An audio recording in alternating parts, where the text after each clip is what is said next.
Hi guys. Tonight we're heading into the mountains, where the air burns your lungs and snow swallows the sound of your own breath. You're standing on a ridge somewhere in the early 1800s, wrapped in animal hides that reek of smoke and sweat. The wind doesn't howl so much as it whispers threats. It's beautiful, yes, but also merciless. The kind of place where one wrong step could mean a frozen grave. You probably wouldn't survive this. So, before you get comfortable, take a moment to like the video and subscribe, but only if you genuinely enjoy what I do here. And while you're at it, tell me in the comments where you're listening from and what time it is where you are. Now, dim the lights and picture yourself trudging into the cold breath of the frontier. Your boots sink deep into fresh snow, each step cracking through a crust that formed overnight. The mountains around you are white and endless, the trees heavy with frost. The sun, pale and distant, feels more decorative than useful. You can almost taste the cold, metallic and dry on your tongue. In this world, warmth isn't comfort, it's survival. Every spark of fire, every sip of heat, every mouthful of food decides whether you'll see spring again. The mountain men who roamed these wild ranges knew this truth better than anyone. They were fur trappers, traders, wanderers. Some were ex-soldiers. Others escaped debts or disappointment back east. They hunted beaver for pelts, traded with indigenous nations, and mapped the wild edges of North America before it had borders. But history often forgets the daily struggle, the empty stomach, the trembling hands trying to start a fire in a blizzard. When supplies ran low, the question wasn't, "What do I want for dinner?" It was, "What can I possibly eat to stay alive?" You can almost hear the crunch of frozen leather as they shift beside a campfire, smoke curling into the dim twilight. Their breath hangs in the air, turning each exhale into a ghost. There's the faint smell of singed hair, animal fat, and wet fur drying too close to the flames. One man pokes at a pot hanging from a crooked branch, something thick and grey bubbling inside. It's not stew as you'd imagine it. It's whatever they managed to catch or scrape from the world around them. The first winter always hit hardest. Traders from Street Lewis or Street Paul would bring barrels of salt, pork, flour, beans, coffee, and sugar to the rendezvous camps in the summer. But once the rivers froze and the passes closed, no new supplies could reach them. The mountains sealed themselves off like a fortress, and the men inside had to live on what they'd stored or hunted. Many misjudged just how much that was. Historians estimate that a single mountain man could burn more than 4,000 calories a day hauling traps through snow and chopping wood just to stay alive. Yet their provisions, meant to last months, often vanished in weeks. A mainstream fact, records from the Hudson's Bay Company mention trappers reducing rations to less than a handful of flour per day during the worst storms. That's barely enough to keep the body from turning on itself. And still, life went on. The quirky truth is that some trappers swore by chewing on spruce needles for energy. They said it cleared the mind and eased hunger pangs. Maybe it was the vitamin C, maybe just the illusion of doing something. Either way, you can imagine the taste: sharp, green, resinous, the kind of flavor that sticks in your teeth and makes your tongue tingle. There's a debate among historians about how many mountain men truly lived in isolation through winter. Some suggest they spent more time near indigenous villages than legend admits, trading or relying on hospitality. Others argue that the loner myth is closer to truth, that most trappers survived in small, stubborn camps miles from anyone else. Either way, the silence of those winters was immense. The world outside the campfire was a frozen void, filled with the groan of trees splitting under frost. You crouch by that imaginary fire now, feeling the warmth lick at your numb fingers. The hunger is already there, sitting like a stone in your belly. The cold makes you burn through what little strength you have left. In the distance, wolves call high, haunting notes that carry over the valley. You pull your blanket tighter and think about what you have to eat. A few strips of jerky, some beans maybe, coffee grounds at the bottom of a tin, and snow, endless snow to melt for water. The smell of smoke clings to everything. The fire spits as sap bubbles in the wood. Above you, Stars shimmer through gaps in the clouds, impossibly sharp in the cold air. There's a peace in it, strange as that sounds. Maybe that's what drew the mountain men here, not comfort, but a kind of quiet truth. Everything unnecessary burned away. Just you, the cold, and the question of what comes next. You start to doze, chin dropping toward your chest, lulled by the pop of the fire. Your stomach growls, dragging you back to wakefulness. Out there in history, someone like you is chewing on frozen meat or sipping hot broth made from bones cracked open for marrow. And you realize, as you picture their faces glowing in the firelight, that survival wasn't just about strength. It was about ingenuity, endurance, and the stubborn refusal to quit even when the world froze solid around you. Tomorrow, they'll break ice from the river to wash their hands, strap on snowshoes, and check traps that might hold the difference between life and starvation. But for now, they sit in that delicate moment between exhaustion and hope, warmed by a few embers and a faith that spring will come again. The first flakes fall soft, almost gentle, but you already know how quickly that changes. Within hours, the wind turns cruel, cutting sideways through the pines. You hunch your shoulders and pull your coat tighter, the fur stiff with frost. Each breath feels like swallowing needles. The trading post you left weeks ago is now buried under snowdrifts that reach the eaves. You remember how the shelves looked before you set out, stacked with sacks of flour, sugar, and beans. Now, in the middle of nowhere, those comforts feel like dreams fading behind a curtain of white. By December, the mountain passes are closed. The narrow trails that once led to civilization are gone under snow. You are alone with a few other men, your supplies running thin. The rations that once seemed endless have dwindled to crumbs. Flour, that soft powder of luxury, has become something you weigh by the pinch. Coffee grounds are reused, boiled again and again until the water turns pale grey and bitter. Even salt feels precious, scraped from the edges of old bags and sprinkled like gold dust. It is here, in this isolation, that you understand why trading posts were the heartbeat of survival. They were more than places to barter beaver pelts for supplies. They were a lifeline. When the rivers froze and the snow swallowed the paths, all trade stopped.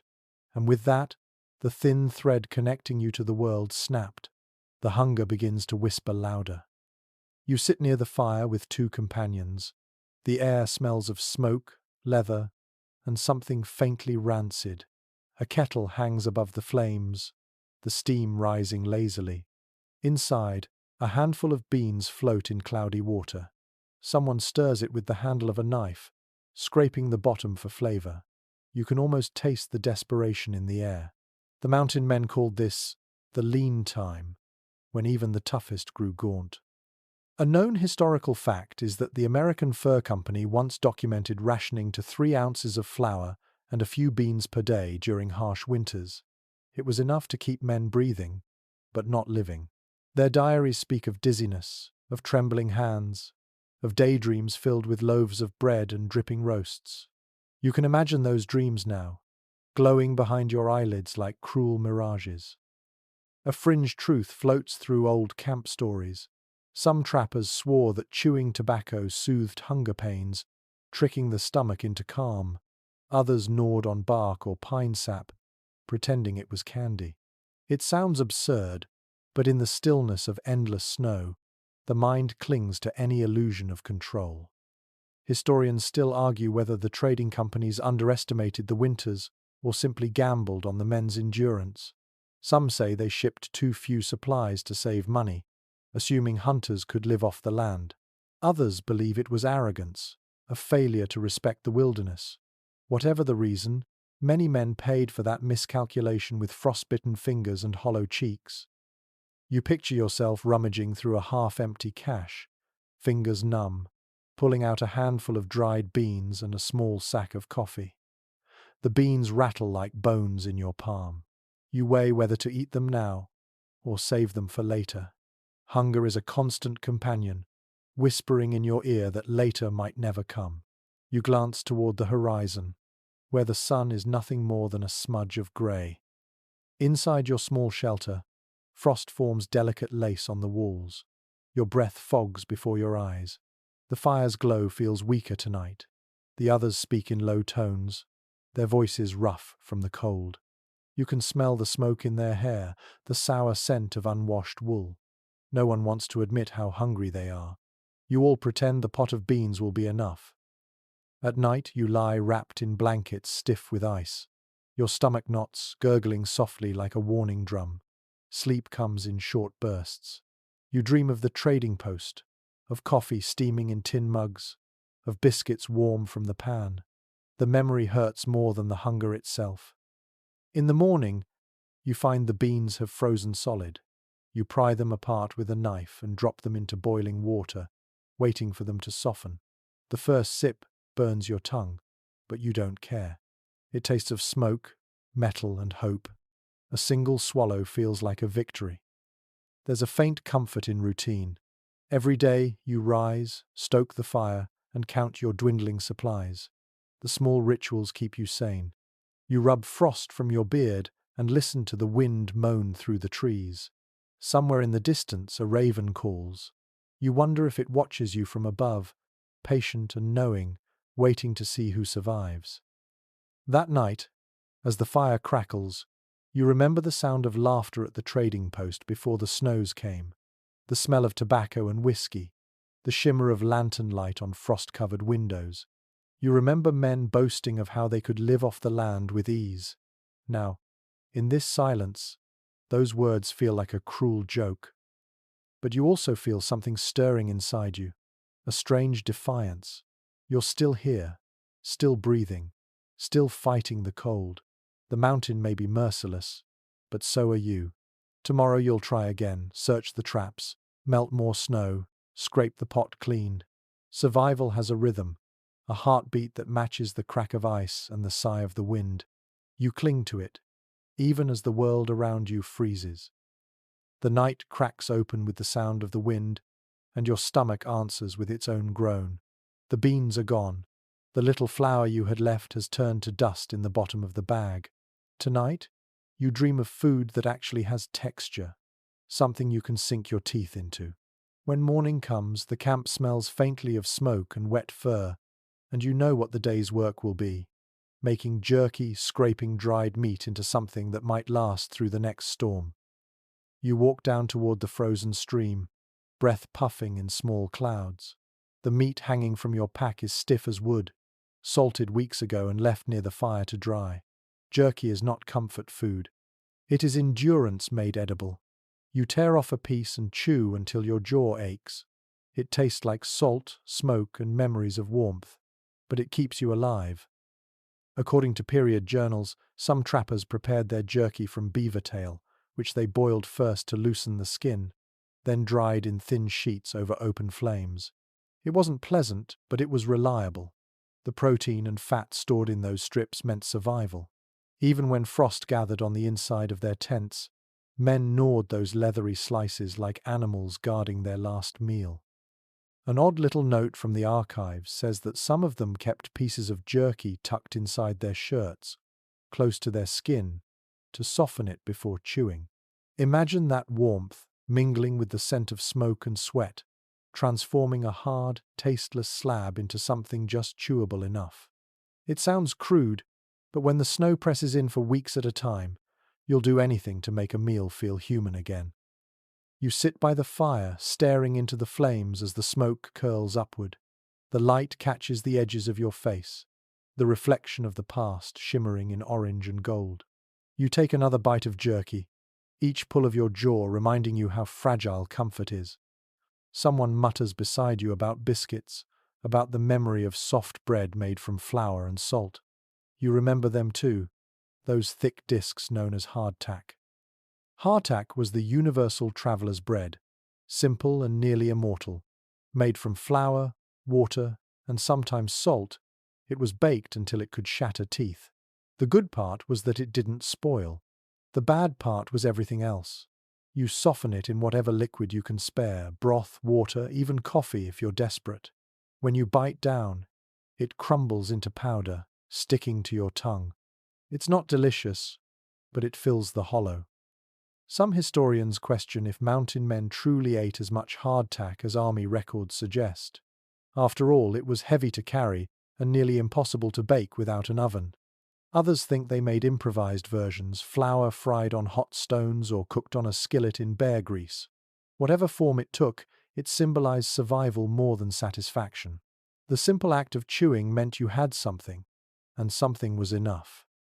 You imagine the rhythm of camp life, waking to frozen boots, cutting meat into thin strips, tending a slow fire. The air smells of wood smoke and rendered fat. There's a peace to it, in its own way. Every action serves a purpose. Nothing is wasted. Not time, not energy, not even the scraps. The mountain doesn't allow waste.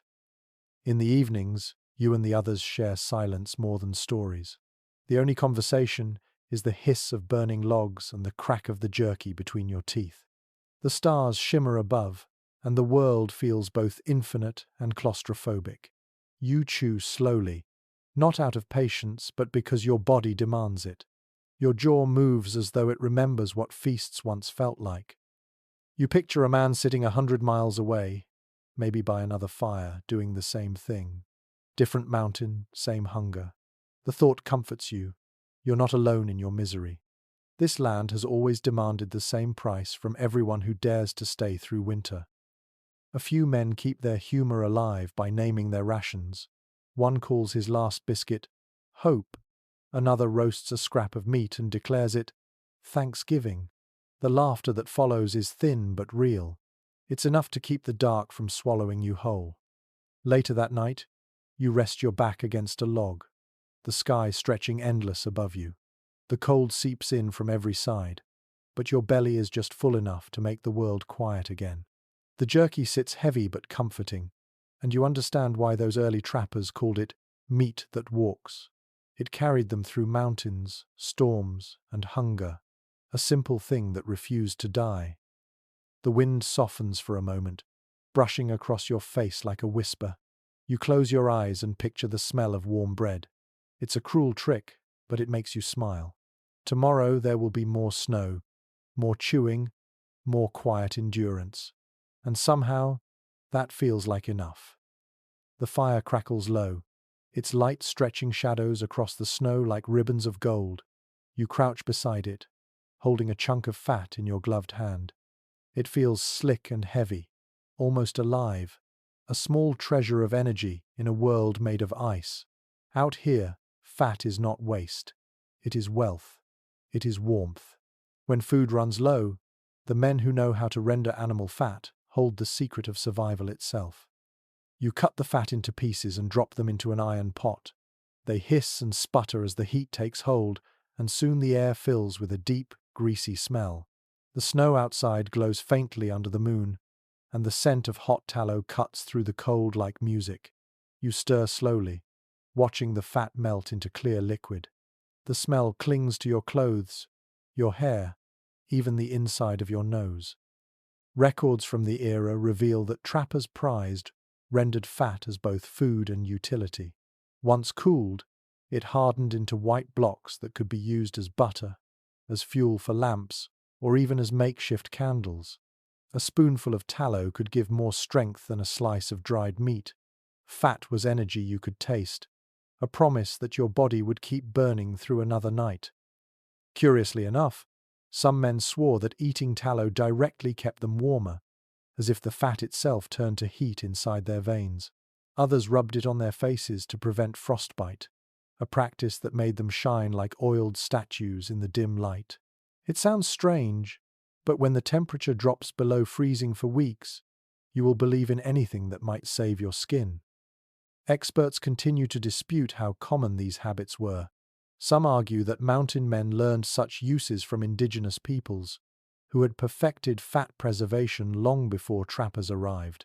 Others believe the idea spread from European sailors who survived long sea voyages on salted pork fat and hardtack.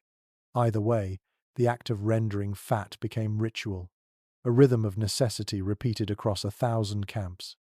You stir the pot until the pieces shrink and hiss, then strain the clear liquid through a scrap of cloth.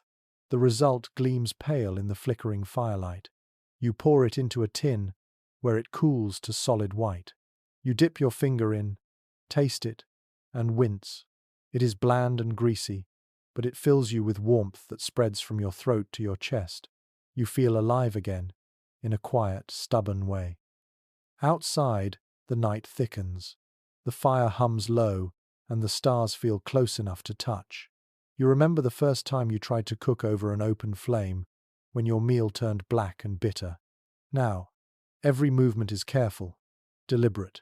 You pour a little of the fat onto a strip of leather to make it pliable, another drop onto a rag to polish your rifle. Nothing is wasted. Somewhere behind you, a wolf howls, long and hollow.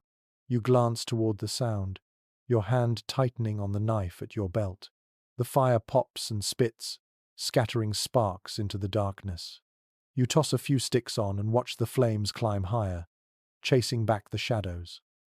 One of the men nearby mumbles a story about a trapper who once ate a candle made of tallow during a blizzard. You laugh softly, though you know it is not a joke. In desperate times, a candle is just another form of food. The wax burns hot in your stomach, but it keeps the fire inside you alive. As the hours drag on, you feel the fatigue of cold settle into your bones. You rub a dab of fat on your fingertips and work it into the cracks of your skin. The warmth is faint but real. The smell reminds you of the hunt, of the creature that gave this gift of survival. Out here, nothing dies without purpose. The wind rattles the tent flap, and a fine dust of snow slips in through the seams. You pull your coat tighter and stretch out beside the fire. The tin of tallow cools beside you, gleaming softly in the light. You think about how strange it is that something so unappealing could be so vital. There is no luxury here, only what keeps you breathing. Tomorrow the pot will go back on the fire. You'll melt more fat, scrape more bones, and let the smell settle into everything you own. It's a rhythm that has kept men alive for centuries. The act is both simple and sacred. Heat, patience, and the will to endure. You close your eyes and listen to the soft hum of the flames, the whisper of wind, and the sound of your own breath steadying in the dark. Morning comes slowly, a dull grey light creeping through the tent walls. You wake to the sound of someone stirring a pot near the fire. The smell is heavy, oily, and strangely sweet. It is not coffee, not soup, not anything that resembles comfort. It is pemmican. You sit up, rubbing your eyes, and look at the mixture bubbling in the pot. Dried meat, crushed berries, and rendered fat blend together into something dense and unlovely. It is not a meal meant for pleasure. It is a tool for survival. The texture is strange, the color darker than earth, and the smell clings to your clothes. You dip a finger in and taste it. It is rich, smoky, faintly sweet, and undeniably alive. Historical logs make it clear that pemmican was the lifeblood of winter expeditions. It came from the ingenuity of the indigenous peoples of the plains, who learned to preserve energy in its most efficient form. Trappers quickly adopted it because it lasted for months, even through freezing temperatures. A single pound could fuel a man through an entire day of hunting or trapping. It was the original survival food, long before anyone thought to call it that. A lesser-known custom among trappers was to make different batches for different moods. Some mixed choke cherries for a tart edge, others used buffalo fat to add weight. A few sprinkled in wild onions or even pepper, when they had it, to remind themselves that food could still taste like something. It was not just fuel, it was a fragile link to memory, a reminder that eating could still mean feeling human. Opinions differ among historians regarding how closely mountain men followed indigenous recipes. Some researchers claim the trappers never learned the exact balance of ingredients, making their versions more crude and prone to spoilage. Others insist they mastered the method, creating something nearly identical to the original. What is certain is that pemmican became as essential as a rifle or a blanket. Without it, many would not have survived the season. You sit with your tin of pemmican beside the fire. The others do the same, cutting small squares and eating slowly. It does not look like much, but the warmth that spreads through your body after a few bites feels miraculous. The fat melts on your tongue, leaving a waxy coating. The berries cut through the heaviness, adding a burst of sour that wakes you from the fog of cold. Outside, the snow drifts lazily down, thick as feathers. The silence of it feels almost holy. You chew slowly, your jaw tired but steady. Around you, the forest holds its breath. Every sound feels magnified, the crunch of snow under boots, the soft murmur of the fire, the quiet sigh of the wind against canvas. The world has shrunk to a circle of warmth and light, and this strange mixture of fat and fruit holds it all together. Someone jokes that pemmican is the mountain man's miracle, a food that can outlast its maker. You laugh, because it is true. You could pack it in a leather pouch, forget it for months, and find it unchanged. Even in the damp chill, it stays solid, waiting for the moment when hunger strikes. As the day stretches on, you take turns melting snow for water, sharpening knives, and mending torn gear. The rhythm feels steady now, almost calm. There is comfort in having something to eat, even if it is just this heavy, sticky block of nourishment. You lick your fingers and taste the salt and smoke again. The flavor lingers long after the last bite. In the evening, the camp grows quiet. The fire burns low, and the men lean back against their packs, tired but content. You pull the blanket closer around your shoulders and look up at the stars. They shimmer through the cold air, distant and untouchable. Somewhere beyond them lies a world where meals come hot and easy. But tonight, this is enough. Your stomach feels full for the first time in days. The air smells faintly of smoke and berries. The firelight paints everything gold and amber, and for a fleeting moment, the mountain seems almost kind. You realize that survival is not about fighting the wilderness, but learning its rhythm, understanding that even the harshest places hold gifts for those who know how to listen. Tomorrow, you will pack the remaining pemmican into small bundles, wrap them in hide, and hang them high from a tree to keep them safe from wolves. It will be your insurance, your proof that you can face another day. You close your eyes, the taste of fat and fruit still on your tongue, and drift towards sleep while the fire hums softly beside you. The cold sharpens by morning, and the snow lies deep enough to swallow your boots. You wake to the sound of wind scraping across the frozen plains like a knife on bone. The fire is almost out, a faint orange glow barely clinging to life beneath grey ash. Your breath curls into the air in pale ribbons as you sit up and stretch your aching limbs. Hunger wakes before you do, pressing in from the hollow space under your ribs. You glance at the small pile of supplies. The pemmican is gone. The beans are gone. The jerky long since devoured. What's left are odds and ends. A bit of coffee, a torn scrap of leather, and the uneasy silence of men too weak to argue. There is no more meat to hunt. The traps are empty, and the snow has buried the snares. The only thing left is desperation.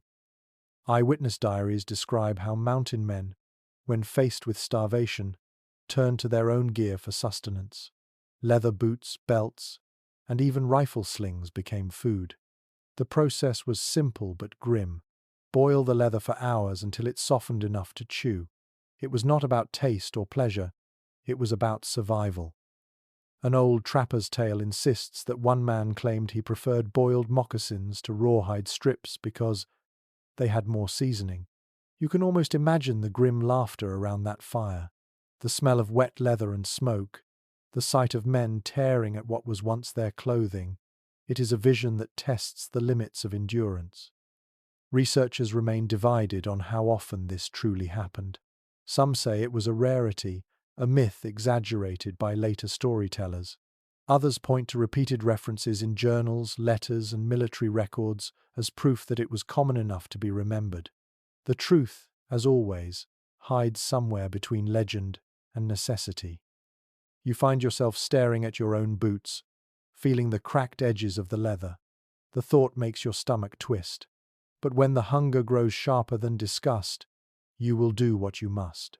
You strip off the laces, Cut the tongue from the boot and drop it into the pot with a bit of melted snow. The smell that rises is awful. Wet hide, smoke, and something faintly sour. You stir slowly, trying not to think about what you are doing. Hours later, the leather softens into something halfway between rubber and meat. You take a piece out, bite down, and feel it resist your teeth. It has no flavor except the bitter taste of smoke.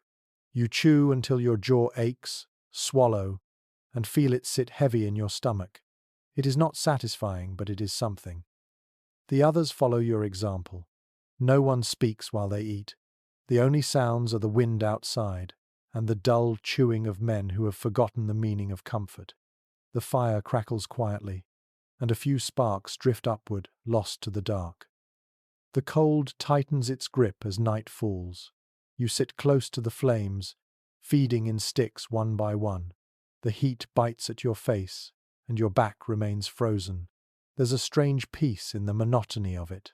You exist only in this moment, one breath at a time. Hunger, fatigue, cold, these are the only realities left. Somewhere in the back of your mind, you remember hearing about explorers who boiled candles or scraped the glue from wooden crates to survive. You understand them now. The body will take what it can get, and pride has no place in the wilderness. You look at your boots again and wonder how long until they are gone entirely. As the fire burns lower, you think of the things that truly keep you alive out here. Stubbornness, resourcefulness, and a strange sense of humor. Without them, the mind would freeze faster than the flesh. You whisper a joke about leather soup, and one of the men chuckles softly. The sound feels human, almost gentle. The night grows deeper, the stars sharp against the black sky. You lie back, your stomach uneasy but no longer empty. The fire flickers against your face, and you think of how thin the line between survival and surrender can be. Somewhere far below the snow, the earth still breathes warmth. Somewhere, spring waits. But for now, you rest beside the fire, the taste of boiled leather still clinging faintly to your tongue, and you let sleep take you in slow, trembling waves. Morning light filters weakly through the trees, the kind that gives no warmth, only color. You stretch beneath a stiff blanket, your breath forming small clouds. The cold gnaws at your fingertips, but hunger still hurts more. Today, you will try something different. You will look beneath the snow. You step outside, boots crunching over the icy crust. The forest seems asleep, the branches glazed in white. The air smells faintly of pine and smoke. You move slowly, your breath shallow, eyes scanning the ground for signs of life. There are no berries left, no animals stirring, but below the snow, hidden under the earth, roots wait. According to company journals, trappers who survived the hardest winters learned this trick from indigenous guides.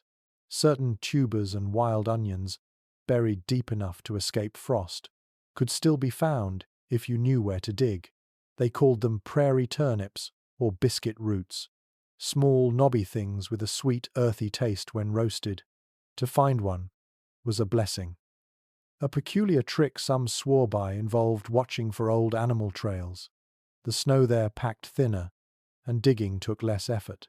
Others poked the ground with the tips of their rifles, listening for the soft give of buried life. It sounds absurd, but when your belly aches and your fingers tremble, you learn to listen for what the earth hides. There's ongoing debate about whether most trappers could truly identify edible roots safely. Some records suggest many died from eating the wrong kind: poison hemlock mistaken for wild carrot, water hemlock for parsnip. Others claim that with practice, even the most rugged loner learned enough to survive by instinct. Whatever the truth, the act of digging for roots became a silent ritual of hope. You kneel in the snow, scraping with a dull knife until the ground shows through. The frozen soil gives reluctantly, breaking apart in clumps. After an hour of searching, you find a small tuber the size of your thumb. It smells faintly sweet, like damp wood. You brush it off and hold it to the light. It feels fragile, precious. You bite into it raw, grimacing at the bitterness, Then hold it near the fire until it softens. The taste improves slightly, still sharp, but edible. As you eat, your stomach clenches with both relief and protest. It's not much, but it's real food. You close your eyes and let the warmth of the fire mingle with the scent of earth and pine. For a moment, you could almost believe you've found something sacred in the soil. Later, you and the others move quietly, searching along the riverbank. The snow muffles every sound. The world feels fragile, suspended between silence and survival. You notice small clues, a tuft of grass, a dry stem poking through the snow. You dig again and again, gathering handfuls of small, pale roots. Each one feels like a victory. By evening, you have enough to roast. You skewer them on sticks and hold them over the flames. The roots blister and darken, releasing a faintly sweet aroma. You chew slowly, feeling the fibers break apart in your mouth. It isn't filling, but it soothes the sharp edge of hunger. The others eat in silence, their faces lit orange by the fire. Some of the roots taste sour, others almost floral. You wonder how many generations of people learned this knowledge through trial and error. The thought humbles you. The mountain does not forgive mistakes, but it rewards patience. Night settles again, heavy and still. You sit near the fire, hands extended toward the warmth. The taste of earth lingers on your tongue. You think of the unseen life beneath the frozen surface, how it endures through darkness, waiting for spring. There is comfort in that idea. You realize that survival here isn't about defying the mountain, it's about listening to it. The fire crackles softly. Snow falls through the branches above, silent and steady. You close your eyes, full enough to rest, warmed by the smallest meal and the quiet truth that you are still alive. The wind quiets overnight, and by morning the air feels thick with cold. The sky glows a muted silver, the kind that promises more snow. You walk toward the river, boots creaking on the frozen surface. Beneath the layer of ice, the faint sound of moving water hums like a heartbeat. Hunger has returned, deep and steady. You have eaten roots and scraps, and your body aches for something richer, something alive. Today, you will try for fish. You kneel beside the riverbank, brush away the powdery snow, and tap the ice with the butt of your knife. The sound rings sharp and clean. It will take hours to break through, but you do not care. The thought of fresh meat, something that might flake under your fingers, fills you with quiet determination. You start hacking at the ice, each strike echoing through the still forest. According to period journals, winter fishing was often the difference between life and death. Mountain men used whatever tools they had, hunting knives, chisels, or even musket barrels to cut holes in the frozen rivers. Once through, they lowered bone hooks or bent pins tied to sinew, baited with scraps of meat or bits of cloth. Patience mattered more than luck. An odd little note from a trader's log says that some men swore by using bright beads or buttons to lure fish beneath the ice. They believed the glint reminded trout of insects trapped in the current. Whether superstition or wisdom, no one could deny that a single fish meant a night of warmth and strength. Some modern researchers doubt how much fishing really occurred during the worst months.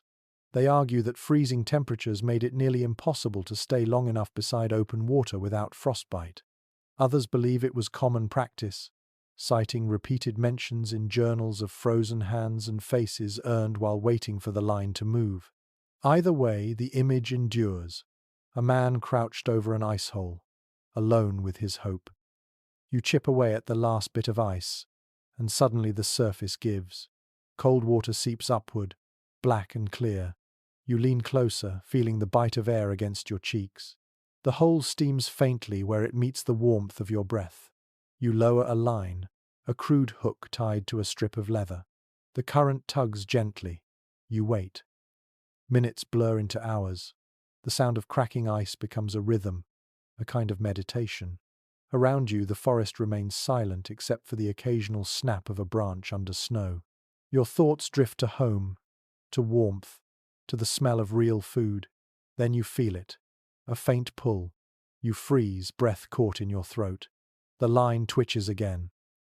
You jerk your hand upward and feel resistance. The line trembles, and water splashes up cold against your wrist.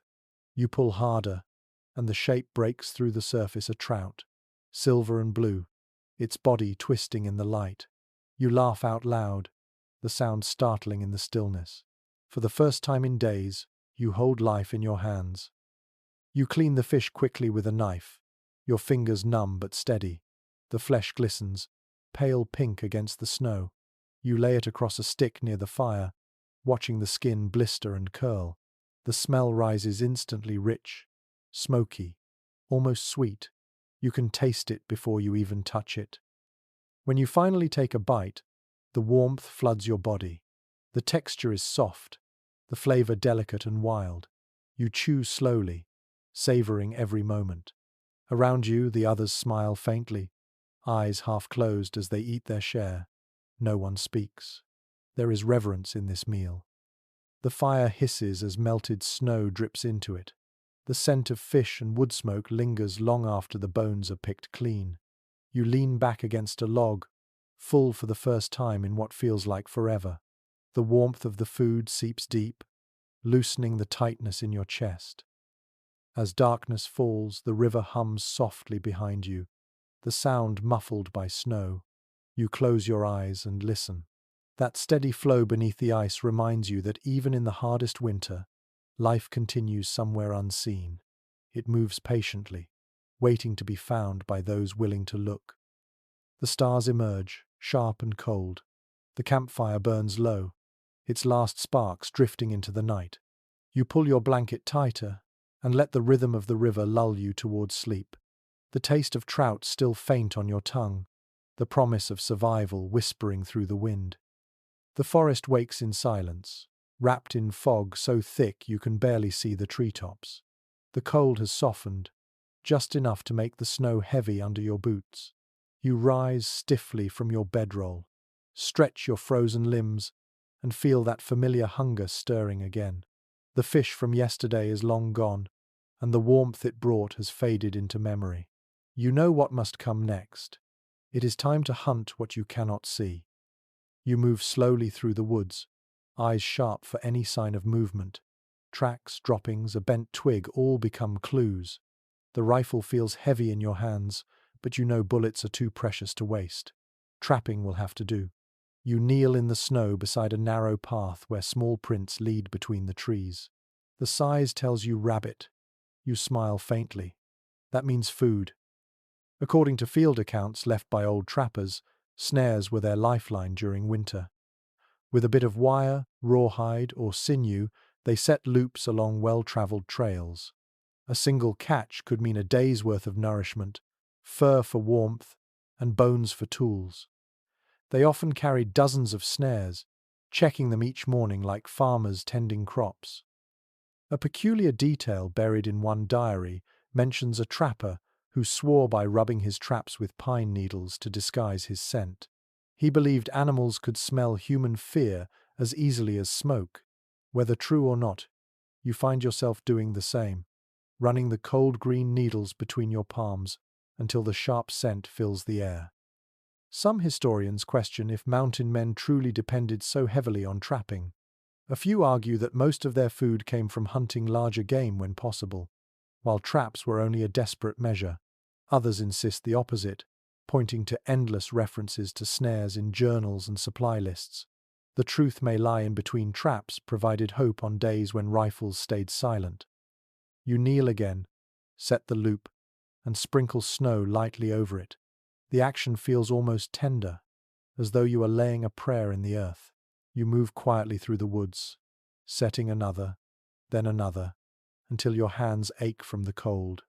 Each one becomes a small promise. The day drags on in dull grey light. You return to camp, fingers raw, and sit by the fire to thaw them.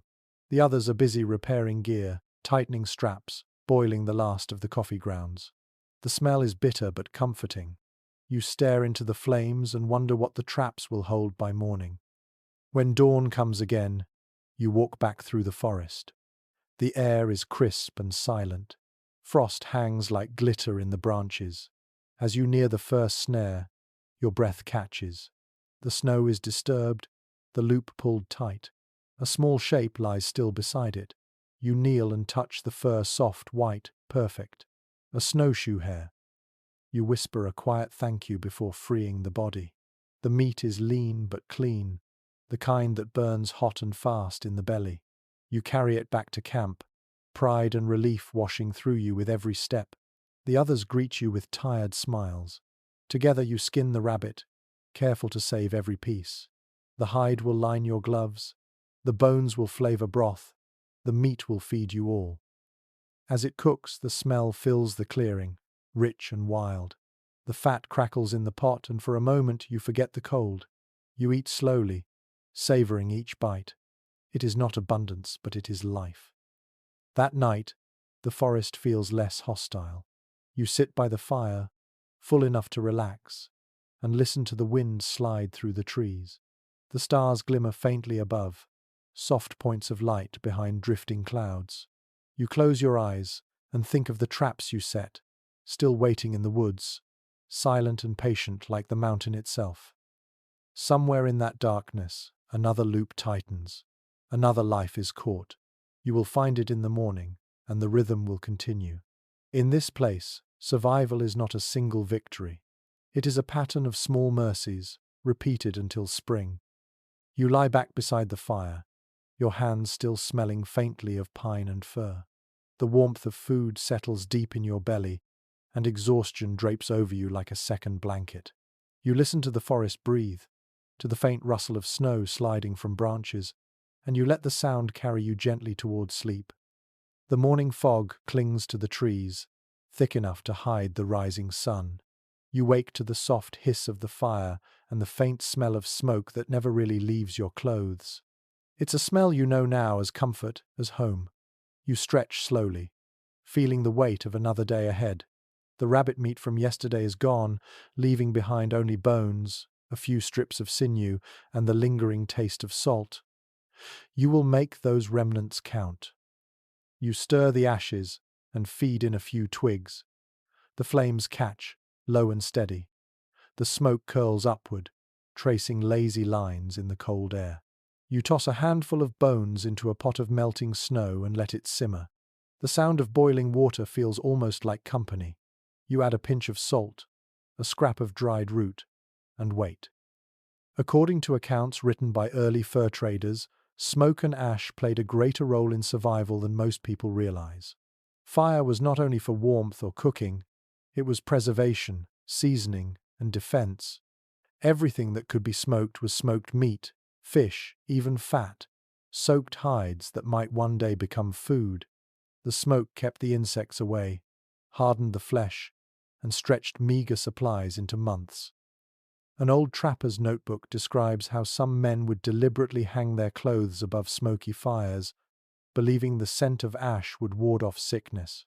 Others went further, rubbing soot into their skin to hide their smell from animals or ghosts, depending on who told the story. It sounds strange, yet there's something deeply human in the need to believe that smoke could cleanse, protect, and preserve. Scholars can't quite agree on how much of this was science and how much was superstition. Some argue that the constant smoke in those camps truly did drive away disease by keeping insects at bay. Others claim it was little more than ritual comfort in a world that offered none. Whatever the truth, the smell of smoke became part of the mountain man's identity, an invisible cloak that followed him wherever he went. You sit by the fire, stirring the pot. The smell of broth rises, sharp and earthy. You sip carefully, the liquid thin but warm. It tastes faintly of wood and ash, but you savor it anyway. The smoke burns your throat slightly, but that pain feels like proof of life. Later, you set strips of meat on thin branches near the fire, letting the smoke curl around them. The process takes patience. Too close and they burn, too far and they rot. The grey tendrils drift through the camp, catching in your hair and clothes. It is slow work, but hypnotic. Each hour feels like a prayer whispered to the forest. When the sun finally pushes through the mist, you step back to admire your work. The meat has darkened, edges curling and glistening faintly. The smell is intoxicating, rich, smoky, primal. You take a small piece, chew, and close your eyes. It is tough, salty, and perfect. The flavor brings warmth to your chest, a memory of something alive now turned into endurance. That night, the fire burns brighter. The others gather closer, their faces soft with light. One man tells a story about a trapper who claimed he could tell how long someone had lived in the mountains just by how they smelled of smoke. The group laughs, and for a moment, the world feels almost civilized. The laughter fades into quiet conversation, and then into silence. You stare into the fire and watch the embers pulse like tiny hearts. The air tastes of ash. Your fingers are stained grey, your beard flecked with soot. You realize that the smoke has become part of you, seeping into your skin, into your memories. It connects you to every man who ever sat by a fire in this wilderness, hungry and hopeful. As you lie back beneath the stars, the world feels smaller, gentler. The fire hums softly, and your breath mingles with the rising smoke. You can almost believe that the smoke carries your thoughts upward, blending them with the endless night. The scent of ash and char still clings to your hands as your eyes drift closed, and you find a strange peace in knowing that this smell, this taste, this heat will outlast you. The wind shifts in the night, carrying with it a new scent, wood smoke mingled with something foreign and comforting. You wake before dawn, wrapped in your blanket, and notice faint flickers of light deeper in the forest. Another camp. The thought startles you. For weeks you've seen no one but your own small group, yet now the mountains whisper that you are not alone. You follow the glow carefully, boots crunching over the crusted snow. The fire ahead burns clean and bright, surrounded by figures moving slowly in the pale morning light. They are indigenous hunters, wrapped in furs, their faces calm and unreadable. You pause at the edge of the clearing until one of them nods in silent invitation. You step forward. The air smells richer here, heavy with meat, herbs, and wood resin. According to journals of fur traders from the 1822nd, many mountain men survived harsh winters only because of the generosity and skill of indigenous communities. These people understood the land in ways the newcomers could not. They knew which bark cured sickness, which roots were safe, which animals could still be hunted when everything else vanished. To share food in such a world was to share life itself. One of the hunters gestures toward a pot simmering above the fire. You crouch beside it, letting the steam rise into your face. The scent is deep and wild meat mixed with herbs you can't name, something floral yet strong. The man hands you a carved wooden bowl. You sip, and warmth floods through you like sunlight. A lesser-known story from an explorer's letter tells of trappers who learned to brew pine needle tea from their indigenous hosts. The tea was bright green and tart, packed with vitamin C, though no one knew the science of it then. They just knew it worked. You recognize the same taste in this bowl. The forest turned liquid, sharp and alive. Researchers remain divided on how freely these exchanges happened. Some argue that trappers and tribes lived in cautious cooperation, bound by trade and necessity. Others believe the relationships ran much deeper, built on shared respect and survival. In either case, both sides shaped the other. You feel it now, as you sit among strangers who somehow feel like family, eating the same food that kept them alive for generations. One of the hunters laughs softly, handing you a strip of dried meat coated with crushed berries. You chew it slowly, surprised by its sweetness. It reminds you of pemmican, but lighter, more fragrant. You think of how many recipes were passed quietly this way, over fires in the wilderness, through gestures instead of words. The hunters speak little, but their movements are graceful and sure. You watch how they tend the fire, always feeding it from the upwind side so the smoke drifts away from the camp. You see how they store their meat high in the trees, how they pack snow around food instead of salt. Each small act is a lesson. You realize how much you have yet to learn. After the meal, you help gather wood, moving through the snow with the others. The forest feels different now, alive, generous. You find yourself noticing small details you once ignored. The tracks of grouse under a pine, the faint scent of sap where a tree has been cut. Knowledge has texture, you think. You can feel it under your hands. As the day fades, one of the hunters offers you a small pouch made of deer hide. Inside are herbs, dried mint, wild sage, and something that smells faintly of smoke. He mimes steeping it in water, nodding toward your empty tin. You thank him quietly, unsure if your words carry the right meaning, but his smile tells you it's enough. That night, back at your own camp, you brew the mixture. The water turns a pale green and fills the air with an earthy scent. You sip it slowly, letting the warmth spread through you. It's more than a drink. It's connection, an invisible thread between you and the people who came before. The stars glimmer through a break in the clouds. You feel the mountain breathe around you, vast and ancient. In that moment, survival no longer feels lonely. It feels shared. The fire crackles softly, echoing the rhythm of the other camp somewhere beyond the trees, and you drift towards sleep with the taste of herbs on your tongue and gratitude in your chest. The days grow shorter, and even the fire seems to burn lower than before. The air is drier now, sharp enough to sting when you breathe. Your lips crack with every word, and your tongue feels heavy in your mouth. You begin to crave something you once took for granted: salt. It is strange how the smallest things become obsessions when everything else has been stripped away. You rummage through your supplies, shaking each bag, each pouch. The last few grains of salt fall like dust between your fingers. You taste them anyway, pressing them to your tongue and savoring the sting. It is almost nothing, but your body remembers it. Records from fur company inventories show that salt was one of the most valued supplies in every shipment heading west. It preserved meat, flavored food, and kept the body balanced. Without it, men weakened faster, their muscles aching, their minds growing foggy. It was more than taste, it was survival in crystalline form.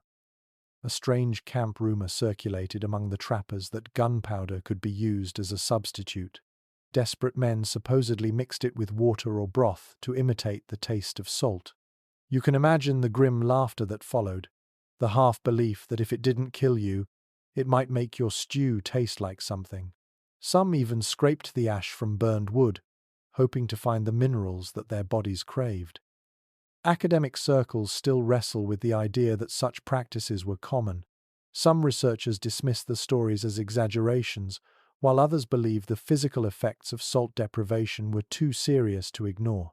They argue that these strange methods, no matter how dangerous, were acts of sheer necessity. In a world where every bite of food mattered, a little danger was a small price to pay for flavor. You decide to try something safer. The ashes from the fire hold faint traces of minerals.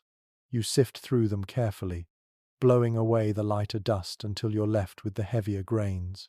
You sprinkle a pinch over your boiled meat. The taste is bitter, metallic, and sharp, but for the first time in days, your meal has flavor.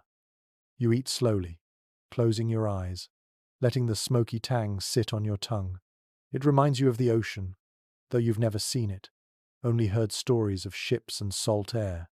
You wonder how something as simple as taste could feel like a memory of civilization.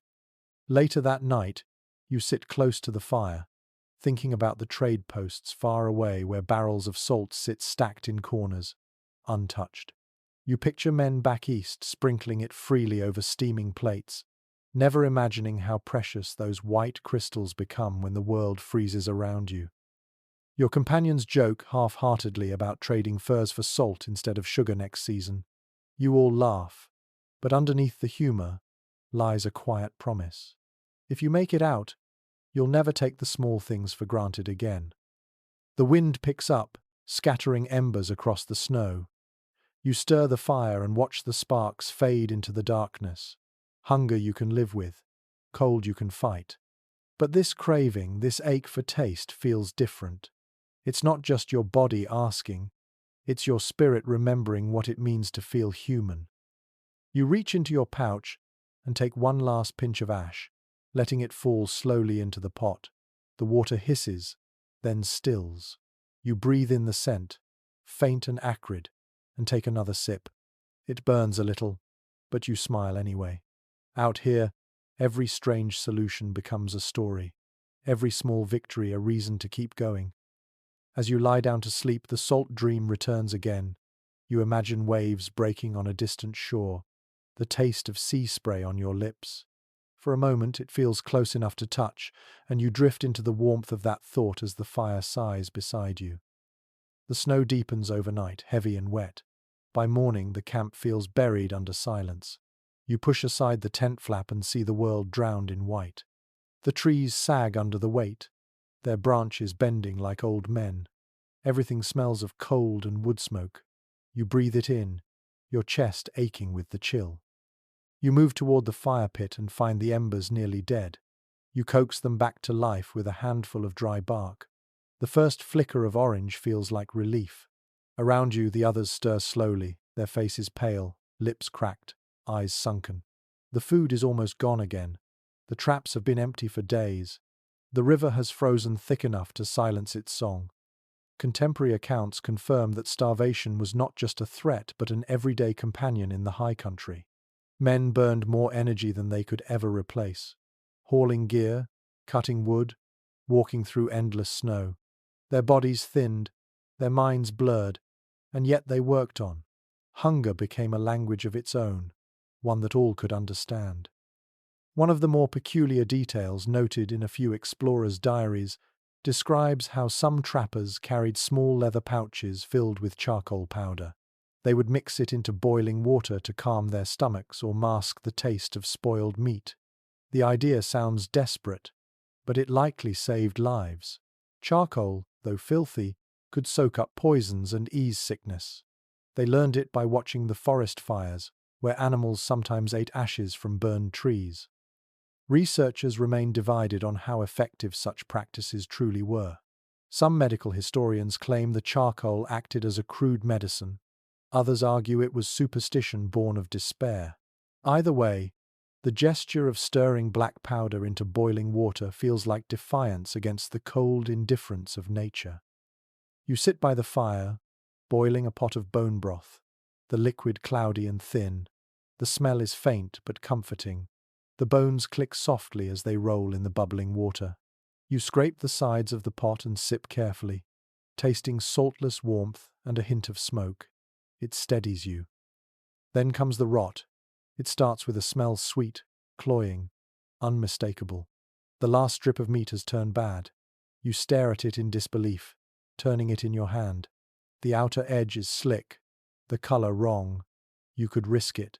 You could cut off the worst parts and cook the rest. But you know the danger. Spoiled meat can bring fever and agony. Some of the men argue quietly, their voices low but urgent. One insists that fire will kill the sickness.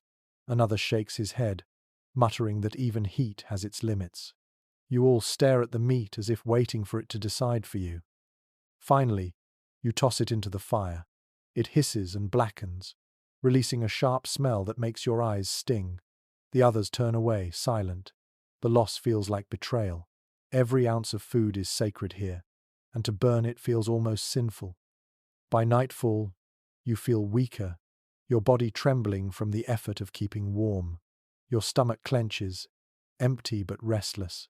The smoke fills your clothes, your hair, your lungs. You can taste it even when you close your mouth.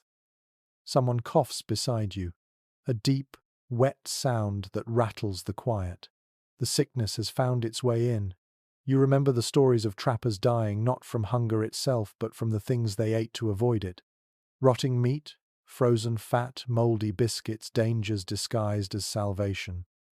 You chew a strip of leather just to keep your jaw moving, your mind pretending. The bitterness of smoke fills your mouth. The sound of the wind outside grows louder, pressing against the tent walls like an animal trying to get in. You pull your blanket tighter and listen to the fire crackle. The rot still lingers in the air, faint but stubborn. You realize then that survival is not only about what you eat, but what you resist eating. Restraint becomes its own form of strength. As sleep creeps in, You whisper a quiet promise to yourself. You will wake again tomorrow.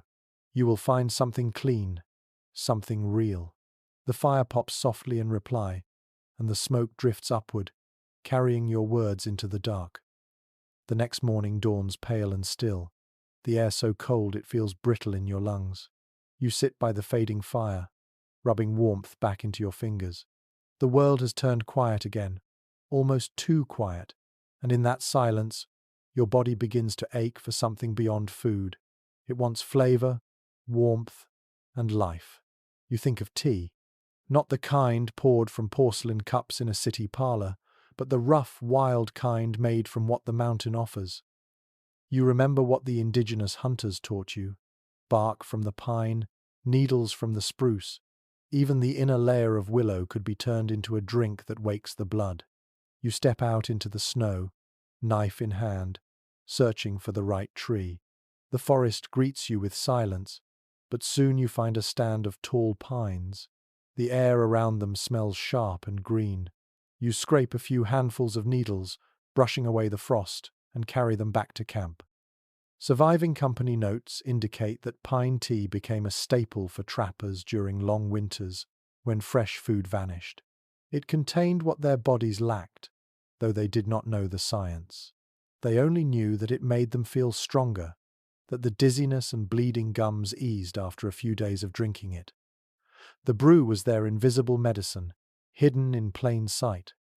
A curious account in a missionary's letter describes how one group of hunters mixed pine needles with dried berries and snow, calling it their forest wine. The taste was said to be both bitter and sweet, a flavor that settled the nerves and warmed the chest. You imagine the strange satisfaction of it, the relief that something so simple could feel like comfort.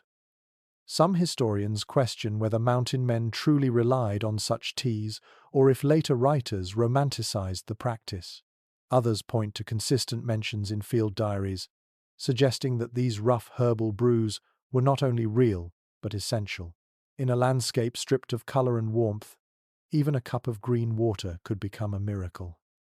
You drop the needles into boiling water and watch the steam curl upward. The scent of pine fills the air, sharp yet soothing. You sip carefully. The taste is resinous, almost citrus, with a faint sweetness that lingers on your tongue. It is not pleasant exactly, but it feels alive. You can almost feel the drink waking your limbs, pushing warmth into your fingertips. You share the pot with the others. They drink slowly, eyes half closed, faces softening as the heat spreads through them. For a few moments, the camp feels human again. The sound of the wind fades, replaced by the quiet clinking of tin cups. Later, you brew another pot, this time with a twist of dried bark. The taste grows stronger, darker, almost smoky. You laugh softly at the thought of calling it tea, yet it gives you what you need. You realize that survival is not just about eating, it is about remembering what it means to enjoy something, even for a moment. As the day fades, you sit near the fire with your cup, the liquid catching the glow of the flames. You lift it to your lips and breathe in deeply. The steam rises around your face like a ghost of summer. You can almost imagine the scent of grass, the hum of bees, the sound of running water. When night falls, the snow outside begins again, soft and steady. You pour the last of the tea into your cup and hold it close. The heat seeps into your hands, through the cracks in your skin, into your bones. You think of how strange it is that something as simple as bark and needles can carry hope. You finish the last sip slowly, letting the taste linger. The fire pops, the wind sighs, and the world feels a little less empty. You lie back on your bedroll, eyes heavy, the warmth spreading from your chest outward. In your dreams, the forest is green again, the air sweet with pine, and the cold no longer feels cruel. Night comes without warning. The wind turns sharp again, carrying voices that sound almost human. You sit close to the fire, staring into the flames, and realize the forest feels alive in a different way tonight. The howling starts faintly at first, somewhere beyond the ridge, a mournful song that rises and falls with the gusts. Wolves. You feel their presence before you see them. The hair on your neck prickles as instinct tightens every muscle. The others hear it too. One man looks up from his cup, eyes wide. Another reaches quietly for his rifle. You all know that sound. It is not a single call, but many, blending together in strange harmony. They are hungry, just like you. According to the notes of explorer Osborne Russell, wolves shadowed the camps of mountain men for weeks at a time, drawn by the smell of smoke, hides, and scraps of meat. The animals were both threat and scavenger, ghostly companions of the wild. Sometimes, the trappers shot them for their pelts.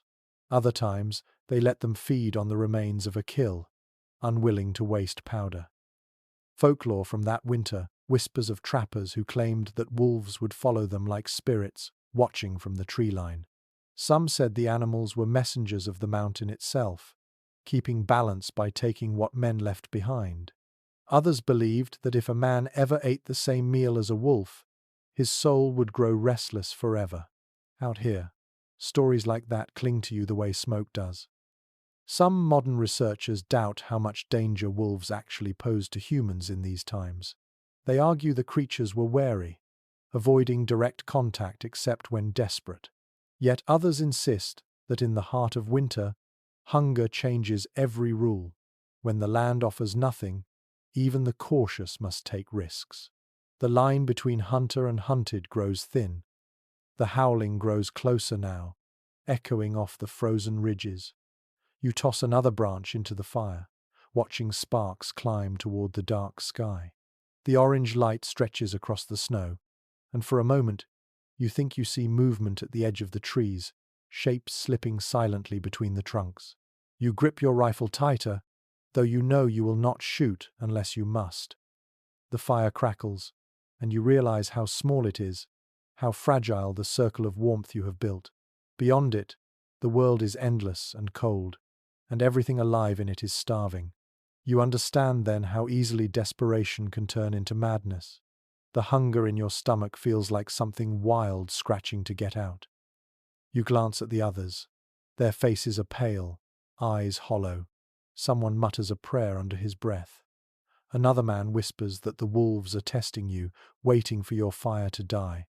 You try to laugh it off, but the sound catches in your throat. You remember reading about a winter where men vanished from their camps, their rifles left untouched, their tracks leading into the forest. Some said they followed the wolves, lured by madness or hunger. Others said the wolves dragged them away in silence. No one ever proved which was true. The howling shifts, spreading out around you like a ring. You can feel the sound in your chest, low and heavy. Your pulse quickens. For a moment, you imagine the wolves as mirrors, reflections of your own hunger and fear moving through the dark. Then, as quickly as it began, the sound fades. The wind stills. The forest exhales. You are left with only the crackle of fire and the rhythmic pounding of your heart. The others slowly relax, lowering their rifles, though no one speaks. You stare into the flames, the shapes dancing across the embers. Hunger has changed the way you see the world. The wolves out there are not just beasts, they are reminders. They live by the same law you do. Take what you can, when you can, and trust only the warmth of your own body.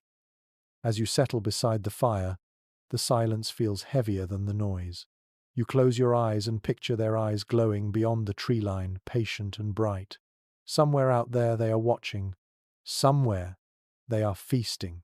And in a strange way, you envy them. You roll onto your side, pull your blanket close, and whisper to the darkness that you'll see tomorrow. The wind sighs one last time through the trees, and the forest returns to stillness. Your body trembles, your stomach growls, and you drift into uneasy sleep, caught between man and beast, both waiting for dawn. Morning breaks with the faintest pink glow, painting the snow in soft light.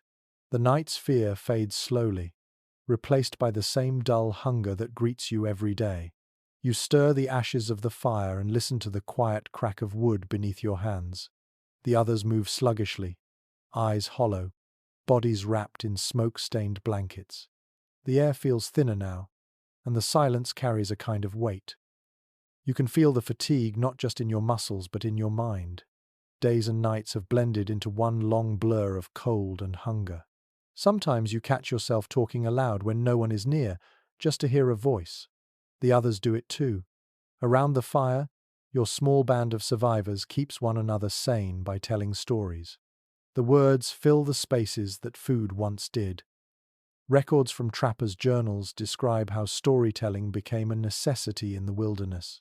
Men traded tales the way they traded furs carefully, with pride, sometimes embellishing to make the cold feel smaller. Around dim fires they spoke of cities, of women, of feasts they barely remembered. It was not just entertainment, it was medicine for the soul. One of the strangest stories preserved in a fur trader's diary tells of a man who claimed he once baked bread from ground tree bark. He swore the taste was better than sorrow. No one believed him, but they listened anyway. The laughter that followed was not mockery but gratitude. A good story could fill a camp with warmth more lasting than any stew. There's ongoing debate among historians about whether such tales were rooted in truth or crafted purely for morale. Some argue that these men lived lives too harsh for invention, that every story had a seed of fact. Others suggest exaggeration was their only escape, a small rebellion against the cruelty of silence. Perhaps both are true. Out here, imagination is another kind of survival. You lean back on your elbows and listen as one of your companions begins a familiar story about a feast. He tells it slowly, savoring each word, describing roasted venison dripping with fat, biscuits soft as clouds, rivers of coffee steaming in tin cups. The way he speaks, you can almost taste it. Everyone else closes their eyes and drifts inside the vision. For a few moments, hunger becomes memory, and memory becomes comfort. When it's your turn to speak, you find yourself telling a story you didn't know you remembered. You talk about your first summer in the mountains, when the rivers ran high and full, when trout flashed silver under the sun. You describe the smell of wet grass and the sound of laughter at the trading post. The words come easily. They feel warm on your tongue. The others nod quietly, eyes reflecting the firelight. It doesn't matter if your story is true or not. What matters is that it moves, that it fills the space between breaths. You feel the ache in your stomach fade for a moment, replaced by something gentler. As the night deepens, the stories shift. Some are funny, others dark. There are tales of men who went mad from the cold, who claimed to see figures walking beside them in snowstorms. One man says he once heard voices whispering from the trees, telling him where to find food. Another insists that the mountain itself speaks when the wind blows a certain way. No one argues. In this place, nothing feels impossible anymore. The fire burns low, glowing red at the base. The air inside the camp grows thick with the smell of smoke and breath. You listen to the last story fade, the final words trailing off into the dark. For a long time, no one speaks. The silence that follows is not empty. It feels sacred. You look up at the sky through the break in the pines. The stars shimmer faintly, 1,000 fires burning in a colder heaven. You wonder how many others before you sat like this, hungry and tired, trading words for warmth. You realize that in telling these stories, you are not just surviving, you are preserving something, a shared memory, a fragile echo of what it means to be human. When sleep finally comes, you dream of laughter, of glowing fires, of full bellies and full hearts. The stories wrap around you like a second blanket, thin but powerful. Outside, the wind sighs softly through the trees, carrying your words into the night where they linger, long after your eyes close. Dawn glimmers faintly through a veil of falling snow. You wake to the sound of wind brushing softly across the tent. It feels like another day of nothing, another day of scraping by, until you notice the scent in the air. Faint, wild, and unmistakable. Meat. Someone shouts from beyond the trees, and you rise so quickly you almost stumble over your own boots. You follow the sound to the clearing where one of the men stands grinning through a frost-crusted beard. At his feet lies a deer, its breath still faint, its eyes glazed with shock. The sight steals yours. For a long moment, no one speaks. It is as if the entire world has stopped to honor this miracle. The men look at one another, half laughing, half trembling. You feel tears sting the corners of your eyes before you even realize they're there. According to records from fur company dispatches, deer were rare catches in the deep of winter. Most herds had long since migrated to lower ground, where food still existed. But sometimes, hunger drove one astray, weak or injured, into the mountains. For the trappers who found such a creature, it meant life renewed. An old frontier letter mentions a superstition that to kill a deer in winter was a blessing from the mountain itself, a sign that you had been noticed, not forsaken. Men spoke softly when preparing the meat, careful to waste nothing, offering the first bite to the fire as thanks. You remember that story now and find yourself whispering gratitude into the cold air. Some researchers still argue about how often such luck actually occurred. A few claim that these tales of sudden fortune were exaggerations told later around campfires, symbols of hope rather than fact. But hope, like hunger, has its own truth. And today, standing over this small miracle, it feels real enough. The men work quickly. Knives flash silver in the pale light. Steam rises from the carcass as they clean it. The smell thick and metallic, oddly comforting. You help gather wood for the fire, stacking it high, knowing this day deserves flame and warmth. Soon the air fills with the hiss of fat meeting heat, the rich scent wrapping around you like a blanket. You sit close to the fire, holding a piece of meat on a stick. It drips slowly, sizzling as it turns brown. The first bite burns your tongue, but you don't care. The flavor explodes, earthy, rich, alive. You chew slowly, reverently, letting the fat coat your lips. For the first time in weeks, your body relaxes. The tremor in your hands fades. The warmth spreads from your stomach outward, heavy and good. The others eat quietly, lost in their own relief. No one rushes. Each bite feels like prayer. Even the smell seems sacred, a reminder of everything worth enduring. After the meal, you hang strips of meat near the fire to dry. The fat crackles as it drips onto the coals, releasing small bursts of smoke that smell faintly sweet. You know this food must last, that tomorrow might not be as kind. Still, you allow yourself a small smile. The mountain, cruel as it can be, has offered mercy. As night falls, the camp glows brighter than usual. The fire dances high, casting golden light on the snow. The deer's bones sit near the edge of the clearing, waiting to be boiled for broth. You watch the flames and feel something returning, a spark of strength, of faith. You think of all the times you've stared into the dark, wondering if survival was just a story you told yourself. Tonight, the story is real. You can taste it. You can feel it in the warmth of your blood. Later, lying in your bedroll, you listen to the quiet breathing of the others. Outside, the wind hums low, soft and almost kind. You imagine the deer as it once was, walking through the trees, unaware of the salvation it carried. You whisper another thank you into the cold and close your eyes. Sleep comes easily this time, heavy and dreamless. For the first night in weeks, your body feels full. Your heart slows to a peaceful rhythm. And somewhere beyond the edge of the firelight, the mountain listens, silent and vast, holding the memory of your small miracle. The air smells faintly of thawing snow. You wake to dripping sounds from the trees, tiny rivulets running down the bark.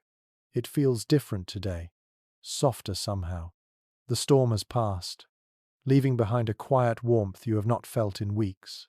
The deer meat from yesterday still hangs drying by the fire, its scent filling the camp like a promise. For the first time in a long while, hope tastes real. You stoke the fire and sit close, rubbing your hands together. The flames reflect in your eyes, and the small pot beside you begins to simmer. Inside is something new, a mix of things gathered from what remains around you. Bones from the deer, snow melted into cloudy water, A few slices of onion you found frozen in a pouch, and a lump of fat left over from the last rendering. You stir it slowly, letting the smell fill your lungs. Historical logs make it clear that mountain men often relied on improvisation to stretch their food supply. They combined bits of meat, melted snow, and whatever herbs or roots they could find to make thick broths. Each pot was different, built from chance and necessity. Some called it mountain stew, others simply the mix. Whatever the name, it was life in a bowl. An odd note from one trader's ledger describes how a man once added snow straight into his cooking pot, saying it made the broth cleaner. Perhaps it was superstition, perhaps practicality. The snow cooled the fire just enough to prevent scorching, and the water it yielded was free, pure, and plentiful. It was one of those strange, small acts that kept a man busy, focused, alive. Researchers still debate whether these improvised stews held much nutritional value. Some claim they were little more than flavored water, while others argue that the marrow, fat, and bones provided enough sustenance to keep strength from fading entirely. Whatever their effectiveness, the ritual of cooking became something more than feeding. It was an act of comfort, of claiming small control over chaos. You dip your spoon into the bubbling mixture and lift it to your lips. The taste surprises you. It is faintly sweet from the onions, heavy with smoke, rich with marrow. You take another sip, then another. The warmth spreads through your body, not just filling your stomach but softening the cold that lives in your bones. The others gather close, their faces eager and tired. You pass the pot around, each man taking a careful sip before handing it on. They hum softly in approval, murmuring words you can barely hear. It feels almost like a ceremony, the firelight flickering against hollow cheeks, the sound of quiet satisfaction breaking the monotony of silence. Later, after everyone has eaten, you scrape the bottom of the pot and lick the spoon clean. Nothing is wasted here. Even the bones go back into the fire to crack and hiss, releasing a faint scent of smoke and life. As evening falls, you find yourself experimenting again. You chop more snow into the pot, drop in a sliver of dried root, and swirl it around. The result is thin but fragrant. You imagine yourself as a kind of alchemist, turning scarcity into warmth. The act of creating, even something small, feels powerful. The fire crackles softly, throwing golden light across the clearing. You lean back and listen to the snow melt from the branches above. Every drop sounds like a heartbeat. You realize that in this vast, indifferent wilderness, you have become part of its rhythm. You take what it gives, you endure what it takes away, and you keep going. The pot bubbles once more, a low, steady song. You ladle out another spoonful and taste the world inside it: earth, smoke, fat, and faint sweetness. It tastes like survival, simple and clean. You laugh quietly, the sound strange after so many days of silence. As darkness falls, you lie back near the fire, full enough to rest. The stars shimmer faintly above, hidden behind a thin veil of cloud. You close your eyes and think of how something so small, a pot, a handful of bones, a pinch of snow, can keep life moving forward. The stew simmers on, gentle and steady, as you drift into a sleep that feels softer than the night before. The snow falls again, though softer now, the flakes wide and slow like drifting feathers. You wake to the quiet sound of it against the canvas above your head. The fire has burned down to a faint glow, a few embers pulsing beneath a thin crust of ash. Your stomach twists before you even sit up. The last of the stew is gone, and the traps have been empty for days. Hunger is no longer a sharp pain, it's a dull ache that hums beneath your skin. You move stiffly, pulling on frozen boots and stepping outside. The cold hits you like a slap. The trees stand black and still against the white. Nothing moves. You try to remember the last time you saw a living animal. The silence answers for you. According to diaries kept by expedition leaders in the early 1800s, there were winters when men vanished into the snow, leaving behind empty tents and scattered gear. Some were found months later, frozen in strange positions, their camps still tidy, as if they had simply lain down to rest. Others were never found at all. In those stories, food always disappeared first, then reason. An old trapper's tale insists that a few camps went beyond the edge of desperation. The story was whispered quietly, never written until years later.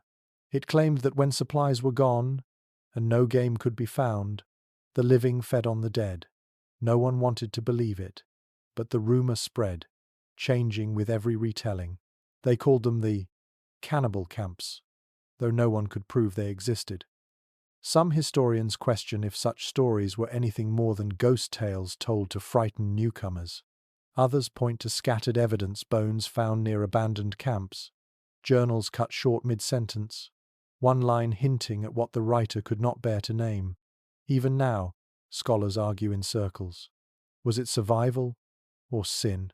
Fact or myth? Maybe it was both. You think of the men who came before you, who faced the same storms, the same unrelenting hunger. Could they have done it? Could you? The thought chills you more than the wind. You want to believe there are limits you would never cross. But out here, the world erases limits one by one. You crouch beside the fire and feed it a few sticks. The flames rise slowly, licking the air. The warmth soothes your hands but does nothing for your stomach. You glance toward the others, sleeping under their blankets. Their faces are gaunt, their breath shallow. You can count ribs even through the layers of wool. The firelight makes their cheeks glow faintly red, the color of life flickering in a sea of pale. For a moment, you remember a story one of them told weeks ago about his mother's stew, a thick broth with potatoes and onions, ladled steaming from a black pot. The memory comes so vividly that your body reacts before your mind catches up, saliva gathering in your mouth. It feels almost cruel, this ghost of flavor. You shake your head and focus on the fire, trying to chase away the thought. The smell of smoke fills your nose, grounding you. The snow outside glows faintly under the moonlight.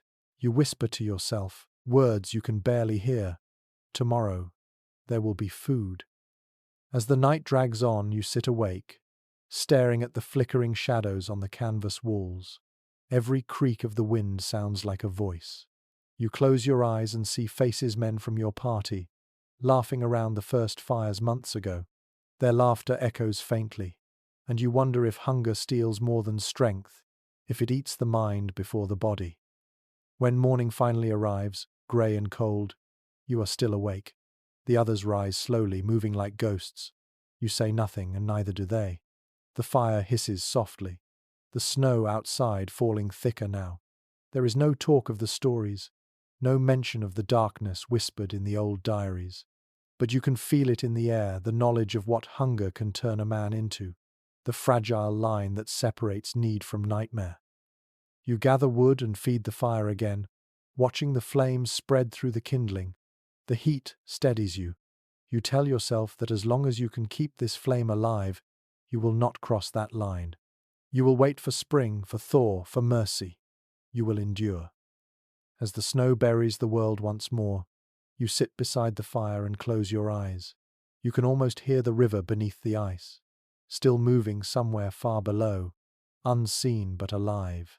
You cling to that sound, that small proof that life continues, and let it carry you through the darkness. The days begin to stretch again, though sunlight still feels weak and unsure. The snow no longer falls as fiercely. It drifts lazily, melting on your sleeve instead of freezing there.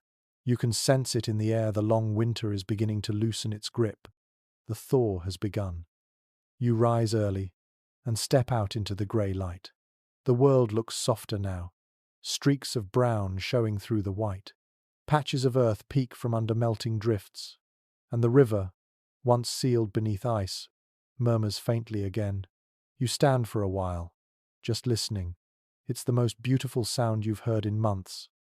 According to the journals of early fur traders, the spring thaw was both salvation and danger.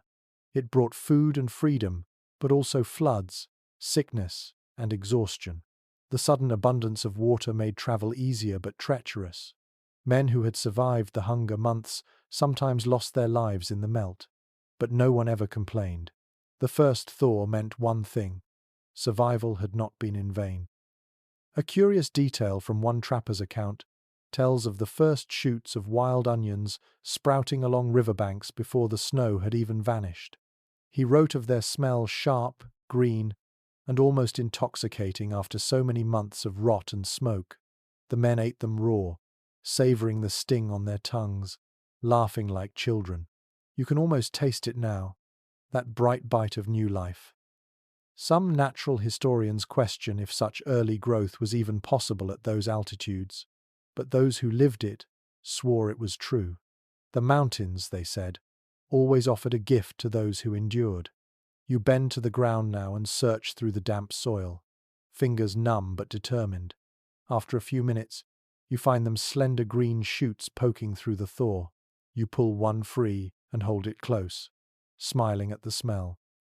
Back at camp, the others have stirred. The fire burns higher than it has in weeks. You share what you've found, passing around the small handful of green-like treasure. The taste is sharp, electric, alive. You feel it travel through your body, waking something long asleep. You can see it in the others, too, the faint return of colour to their faces, the spark in their eyes.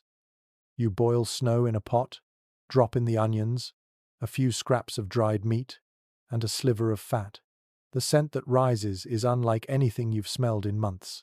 It smells like spring. You laugh quietly, stirring with a stick, as the steam fogs your face.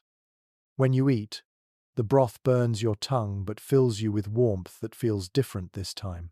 It's not the desperate heat of survival, but the soft, spreading comfort of hope. The air outside hums with dripping water. The trees, dark and glistening, sway gently in the breeze.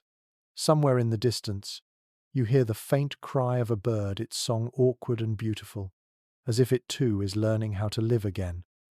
Later, you take your traps to the edge of the forest. The snow gives under your boots, water pooling in shallow prints. You set the loops carefully, knowing that soon the animals will return. The world is waking up. By evening, the camp feels different. The fire burns bright and cheerful, the smoke rising into clear air. The sky, for the first time in months, shows streaks of blue. You can smell the thaw everywhere in the damp soil, in the melting ice, in the faint musk of living things returning. The hunger still lives inside you, but it no longer rules you. It has softened into memory. You sit beside the fire, cup in hand, watching steam curl upward. The others talk quietly, voices easy now. Someone hums a tune you haven't heard since the last trading post, a melody that sounds like home. You close your eyes and listen. The snow around the camp glows orange in the firelight. Above, the stars shimmer like spilled salt across the sky. You breathe in the scent of pine and damp earth and feel the mountain shift, almost imperceptibly, from winter to spring. The thaw is not sudden, it is a slow forgiveness, a gentle reminder that even the hardest seasons end. You lean back, hands behind your head, and smile to yourself. The worst is behind you. The ice is breaking. The world is breathing again, and so are you. The air feels different now, warmer against your face and thick with scent. The snow still clings to shaded hollows, but the ground beneath your boots is soft and dark. The first true sunlight of spring stretches across the valley, turning the frozen river into a mirror. It feels like the world is exhaling after months of holding its breath. You stand at the edge of camp and stretch, your joints cracking, your lungs filling with air that no longer hurts to breathe. Hunger has dulled, replaced by an ache that feels almost pleasant. You've grown used to the feeling of being empty, but now, for the first time, you can imagine something else. Records from old rendezvous journals reveal that when the trappers gathered again after surviving a winter, their appetites shocked even the traders. Men who had lived for months on roots and broth devoured entire slabs of meat, biscuits, and beans in one sitting. They were called iron stomachs, half in admiration, half in disbelief. Those who returned from the mountains alive seemed indestructible, as if the cold had burned away anything weak. An old fur company clerk once wrote that he saw a man eat 12 pounds of buffalo meat in a single day after coming down from the high passes. Another claimed that some trappers drank melted bear grease straight from the pot, grinning through the grease on their chins. You can almost picture the scene: rough faces lit with laughter, plates piled high, the air thick with the smell of cooked fat. Some researchers believe those tales were exaggerations, the stuff of campfire boasting. Others think they were entirely true, pointing out that months of starvation rewired the body. When food finally came, it was not gluttony but instinct, the body demanding what it had lost. Either way, those feasts became legend, the proof that no winter could conquer a man completely. You sit now beside your fire and imagine such a meal. The smell of roasted meat, the sound of grease hissing on hot stones, the way the first bite must have felt heavy, rich, almost overwhelming. You laugh quietly at the thought. You and your companions may not have a feast like that yet, but soon you will. The traps will fill again. The rivers will swell with fish. The earth will give back what it took. You glance around the camp. Everyone moves differently now, slower but lighter, as if a weight has been lifted from their shoulders. One man sharpens his knife, humming under his breath. Another mends his pack, fingers steady again. You catch your reflection in a pool of melted snow, hollow cheeks, tangled beard, eyes brighter than they were a month ago. You look older, harder, but still alive. The sky glows gold as the sun sinks behind the ridge. The smell of smoke mixes with thawing earth, and for a moment you feel something close to peace. You remember how you used to dream of bread, coffee, warmth, all the comforts of the world beyond these peaks. Now, those things feel distant, unnecessary. You have survived on almost nothing, and that knowledge fills you with quiet pride. One of the men jokes about writing his own recipe book one day. 1,000 ways to eat nothing, he says, and everyone laughs. The sound is rough but real. You realize that humor, like hunger, has been a companion all along, one that refuses to die, no matter the cold. Later, as the stars appear, you roast a small piece of meat over the coals. It is all you have, but it tastes like triumph. The fat drips into the fire, spitting and hissing, and the smell wraps around you like memory. The sound reminds you of all the nights you sat here wondering if you would ever eat again. You lean back, watching the sky, your belly warm. The world around you hums with faint life again, the crack of melting ice, the rustle of wind through bare branches, the faint cry of a distant bird. Every sound feels sacred. You whisper to yourself, half a prayer, half a promise. I endured. Tomorrow there will be more food, more warmth, more light. But tonight, this is enough. The mountain, for once, feels gentle. The stars shimmer above you like watchful eyes, and you close yours, full not of food, but of peace. The snow is almost gone now, the last patches clinging stubbornly to the north faces of the rocks. Water runs freely through the gullies, laughing over stones. You walk along a trail that has finally reappeared, the earth soft and black beneath your boots. The air smells of wet bark and thawing pine. Spring has truly arrived, and with it comes the quiet realization that you have lived through something few ever would. Each step feels lighter than the last. The land that once tried to starve you now offers signs of plenty. Birds flash through the trees, calling to one another. A squirrel scampers up a trunk, its fur sleek, its eyes bright. The world that was frozen and silent has awakened. You pause often just to listen to the sound of it. It feels strange, almost too loud after so many months of silence. Eyewitness diaries describe how the first weeks of spring brought not just relief but disbelief. Many trappers wrote that they did not know how to behave when food became easy again. They hoarded supplies even when there was no need, guarding jerky or dried berries as if the cold might return at any moment. Hunger had rewritten their instincts. One traveler's journal mentions a trapper who continued to eat snow with every meal long after the thaw, unable to stop the habit. Another tells of men who would save scraps of bread in their pockets, sleeping with them under their coats. The fear of emptiness lingered long after the stomach was full. You can understand that now. Even as you feel stronger, a part of you still waits for hunger to return. Experts continue to dispute whether the mountain men ever fully escaped that fear. Some argue that it shaped their entire way of life, that even in summer, surrounded by abundance, they prepared for winter as if it could strike at any hour. Others believe that the hardship became a kind of pride, a story they carried like a scar. You can see truth in both ideas. The memory of hunger never leaves completely, it just grows quieter. You stop by the river and kneel to fill your canteen. The water is cold and clear, tasting of stone and melt. The sunlight glints across its surface, scattering gold in every direction. You think of the months when this river was silent under ice, when you dreamed of its sound. Now, it sings again, and you find yourself smiling without meaning to. Back at camp, the others are busy with small repairs. The tents have been mended, the gear repacked. There is talk of moving down toward the trading posts soon, of seeing other faces, of trading pelts for sugar and salt. You listen quietly. The idea of civilization feeling both welcome and distant. After so long in the mountains, the thought of walls and voices feels almost foreign.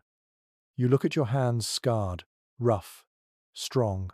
These hands have dug through frozen ground, built fires from wet wood, scraped meat from bone, and pulled life from a world that wanted none of it given. You feel an odd tenderness toward them.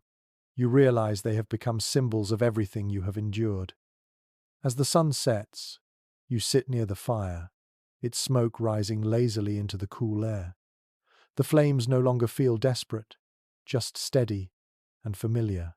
You can smell the faint sweetness of the new grass, the damp scent of earth warming beneath you.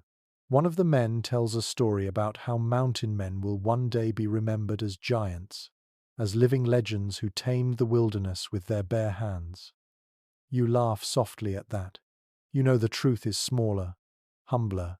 The mountain was never tamed. You simply learn to live with it, to listen instead of fight.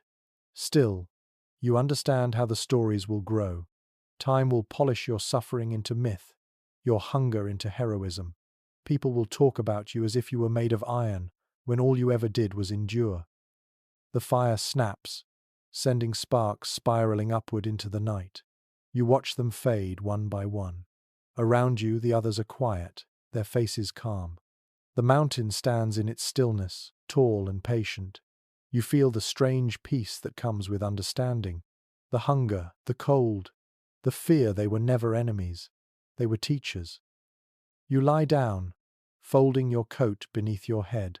The stars are clear tonight, countless and steady.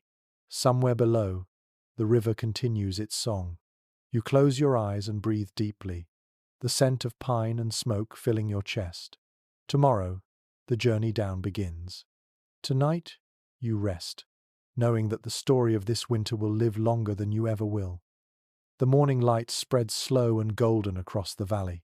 The fire from last night has burned down to soft grey ash, its heat faint but lingering. You wake to the sound of water running stronger now, the river unchained from its icy shell. The air carries the scent of pine and damp soil. Everything feels alive again. You stand for a moment, watching steam rise from the melting snow. The trees glitter with droplets that fall like tiny bells when the wind moves through them. Each sound feels new. You stretch, your joints stiff but no longer in pain. Hunger is still there, quiet now, a familiar ghost you can almost smile at. You have lived through the worst of it. Journals from the mountain men often ended not with drama but with reflection. Many wrote that survival had changed them in ways they did not understand. They found peace not in plenty but in simplicity, the taste of clean water, the smell of smoke, the feel of sunlight on the skin. You feel that same quiet revelation now. Life, reduced to its barest shape, has become more vivid than ever. A peculiar story passed down among old trappers tells of one man who, after his final winter in the high country, refused to return to towns.